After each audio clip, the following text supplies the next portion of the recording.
My guest today is the author of Jake the Philharmonic Dog, a wonderful children's book that teaches children about the instruments found in an orchestra through the eyes of a dog. Welcome, Karen Lefrak. What a wonderful book you have here. And this lovely man here with us as well, Mickey. That's Mickey. He's not the dog in the book, but definitely a part of my life. Absolutely, and we're going to talk about that in a minute. Great. Tell us a little bit about the book, because it's beautifully illustrated, and it's a wonderful story. It's a wonderful story, and inspired by a real dog named Jake, who goes to the Philharmonic with his owner, who's the principal stagehand at the Philharmonic. And I am a musician, and I've been on the board of the Philharmonic forever, and love children and dogs. And when I met this Jake, who's a mixed breed terrier, I thought he'd be a perfect vehicle to teach children about music and the people who perform it. Tell us how a dog can help children learn instruments in an orchestra. Dogs react to nature and to the world around us. And Jake responds, therefore, to musical sounds like birds, which are flutes in orchestra language, and car horns, which are French horns in an orchestra brass section, and human voices, which are like soothing violins, and frightening thunder, which are the percussion section.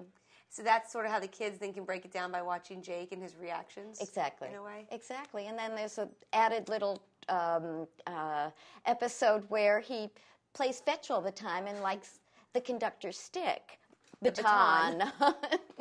But he brings it back just in time, in the nick of time for the concert. It's a really sweet story. Thank you. After this, Jake is going to the ballet. He's going to go to the Nutcracker. So the sequel will be Jake the Ballet Dog. Let's talk about Mickey for a moment. Tell us all the story, because this dog is a very special He's dog. a special dog, retired show dog. He showed for about maybe 3.5 years. Okay. And amassed 88 Best in Show titles to his name. 88?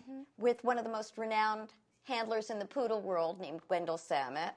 And Mickey Moto was the group winner, the non-sporting group winner at the Westminster Kennel Club Dog Show 2 years in a row. Which is as high as it gets. Which is, I mean, really, you know. And now we're all proud because he has, I think, 60 champion children and more illustrious grandchildren. And 5 of the 15 poodles that are competing in Westminster this year are his relatives. So we don't care who wins. We just, family loyalty, will be there cheering. And we're going to be there too. Mickey is a show dog. So the first thing I asked you when I met you was, am I allowed to touch him? But you said, basically, he is just a regular dog. He still sleeps with you. Yeah.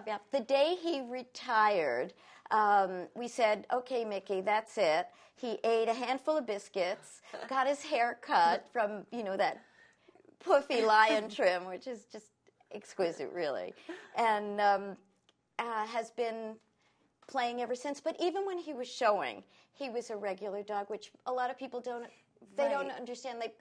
In the poodle world, it's very funny because they put their hair in curlers, little wraps, and they send them out in the rain and the snow and let them have a great old time. And then right before the show, I should say 5 hours before a show, they get bathed and fluffed and ready to compete. Can you tell if he misses competition? If I bring him to a show now, the minute he walks on the grounds or near the ring, he puffs up. His chest comes up, his head's thrown back, and he would love to show again. He's very proud and struts proudly. Proud. Yeah. Mickey's greatest strengths, I mean, he's wonderful in many other ways, but Pussycat, one of his great strengths is this chest. If you feel it, it's a solid guy. He's a solid guy. And that's kind of one of the things that judges look for? Yeah, that's one of the things. And then a standard poodle should be square from the withers to the floor and from this bone down. And that's nothing you can control. That's just if they have to be born with that bone structure. That's just breeding. Wow. And temperament. You want health, temperament, and gorgeous conformation. Of course, you can help with the temperament. I think a lot of the temperament is bred. Yeah? Yeah. Well, thank you so much for coming on. Where can people buy the book? Barnes & Noble and any other bookstore. It's all around. Terrific. It's in its second printing right now. Wow.